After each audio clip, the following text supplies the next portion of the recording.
East Sala Cup Namde after 17 years has become East Sala Cup Namdu.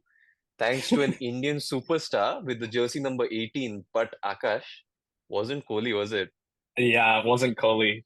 Oh man, at least Perry and Smriti Mandhana. They're too good, and it was awesome to see that. And honestly, finally, RCB fans can finally they have one trophy. They have one Yeah, trophy in yeah. 17 years.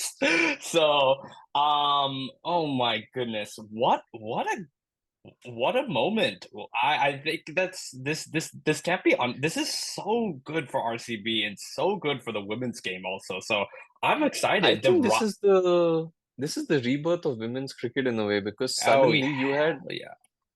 you had all the celebrities going and you had like full stadiums Hmm. even for the final. I mean, this is Yeah, good you see stuff. like Shah Rukh Khan doing all like the openings and stuff like that with all the Yep. captains, and there's enough hype and there's enough I think sponsors, everything you want to say about the game, that we see a future in this, which is just amazing to see. And also, it gives us more cricket. I think that's the Exactly, awesome thing. It just gives exactly. us more cricket now.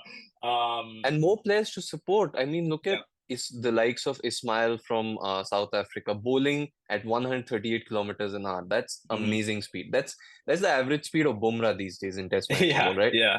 I know you get maybe a little faster, but that's encouraging. And you look at like the leading wicket takers, two Indian uncapped players. Hmm. The Yep. most valuable player, Deepti Deepti Sharma. Sharma. Yeah, it's too good. And then also it also offers like these like the foreigner players to just come in and just dominate. Like Yeah, Elise Perry, the amount of I feel like when you look at a lot of the famous women players, she's probably up there, and she delivered it. So I think that's what's just awesome about this about the women's yep. game right now. So look, I think RCB. I don't know, but like we see this stuff happening in the women's game. Can this happen now in the men's game? That's the biggest issue. Oh, that is such a tough question because I mean Smriti Mandhana can just go to Virat and say, this is how it's done, right? I don't know what the fuss was about. I'm a Yeah, number 18 as well. I have the pressure as well. I was captain as well. yeah, What are you doing?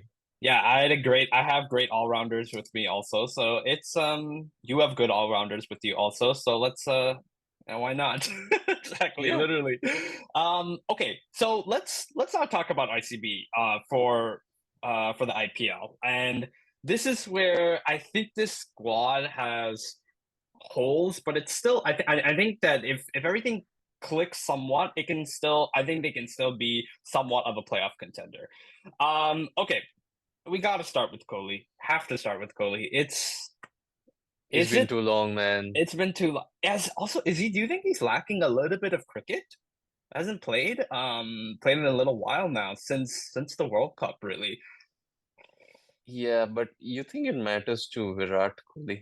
No, I mean his preparation is second to none, so that's why. But I hope that because still I feel this batting is he's the anchor in my opinion. He's the one that needs Yep. to be getting the biggest scores. In Especially after Mr. Patidar's test debut series, which oh was, god. oh my God.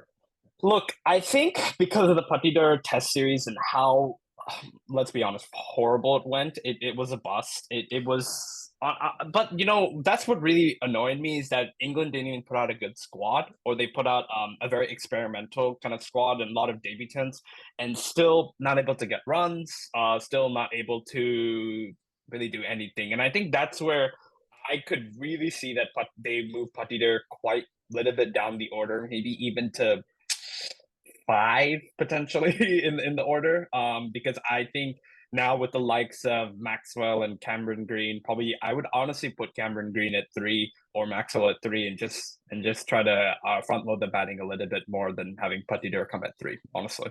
Yeah, but I feel like, dude, they have two main problems, okay? Hmm. Their two obstacles to winning this year is number one, their overseas quota. Because their Yeah. overseas quota is messed up completely.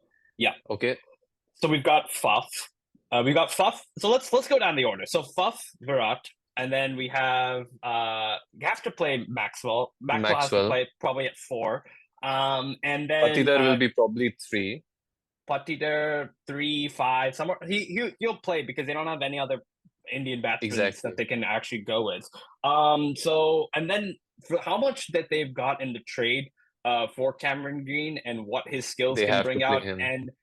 and his batting was just so good for Mumbai last year. They have to play him. And honestly, I feel that the bowling, give it time. I think he could also be you could bank on He could maybe improve. 2 to 3 overs from him, which would be really, Yep. really good for Fuff to kind of rely on. So that kind of settles it. And then you have Dinesh Karthik, Karthik, who's Mahipal Lomro. Mahipal Lumro. I think Mahipal Lumro will probably come in as the impact sub, if anything. Because I they'll want disagree that. because he's a spinner. But also he can play that extra batting. If they need an extra batter to come So down a little bit late in the order, they can put him in there. no, so you can do between Anuj. Actually, you can't do between Anuj Rawat and Dinesh Karthik, right? You can't switch to keepers. There's no Nope, value. you can't switch. Yeah, Unless you do Anuj Rawat as a batsman and you switch him with one of the bowlers. Like Siraj can be an impact player and just comes in bowls because you don't really need him to bat. yeah, exactly. So kind of going from there with Dinesh Karthik, understanding that there's so much firepower ahead of him. Hmm. How important is his role still? Like I would say still that his role is incredibly important because they don't have that one player who can finish, and that's his only job when it Exactly. comes to batting. He's just playing 10 to 15 balls maximum. That's it. Yeah. And honestly, last season he was great. Great comeback for him with RCB, and I think he did his job he did his job exactly. He's not going to get highest run score. He's not going to be doing anything crazy or anything like that. But he's going to be getting 20 of Exactly. 20 off 10, 30 off 15, those kind of scores. Yeah. Okay, so Okay. kind of to end off with their bowling, right, which is going to be the final challenge, is how do you play? Because you've confirmed you have 2 all-rounders and 1 captain who are overseas. So you can only technically play 1 international bowler. Yeah. You've paid 11 crore plus for Alzari. You have Mr. Lockie Ferguson, who's a pedigree bowler, and you have Topley. So we know Akashdeep will play. Probably Karan Sharma might play as a spinner, like as an off choice. Probably So have to play Karan Sharma. I don't think they have a lot of yeah, established spinners on the team. So and I think it's going to be. I think they have Mayank Dagar also, Swapnil Singh. So they've Mayank got Dagar could be the switch with Karan Sharma. That's the yeah. thing I'm seeing. But again, I think that a lot of these players, especially in IPL, are still untested. And someone like Karan Sharma, he's had moments, but he's never had that one season where he's just absolutely dominated or anything like that. Um, and I just feel also he's getting a little old now, so keeping that in mind. And they're going to be playing on Bangalore wickets, which is going to be terrible for spin, and they're going to really, really struggle there. So I don't have a lot of faith in the RCB spin unit, honestly. And I don't really know where they're gonna go. I think it's going to be one of the three, honestly, of Karan Sharma, Swapnil Singh, or Mayank Dagar. Has to be. Yeah. I think that's where we kind of wrap it up, right? RCB season will be dependent on a lot of variables on the combinations they pick because they don't have a set core in their Yep. bowling or anywhere after their top 5. They've Maxwell got might just be way too many options. That's the issue. Yeah. exactly, exactly. Yeah. So which out of the 4 overseas bowlers, honestly, I have to think. I'm make sure I'm getting this right. Lockie Ferguson, Reese Topley, Alzari Joseph, and then Tom Curran. Tom Curran. Oh my goodness. Who do you pick? Who do you pick out of the top 4 out of those 4? You know what? We've discussed this enough. Let's leave this as something for our viewers to share more in the comments. How about Yep. that? All right. All Okay. right Perfect. then. See you in the next one, guys. See you guys.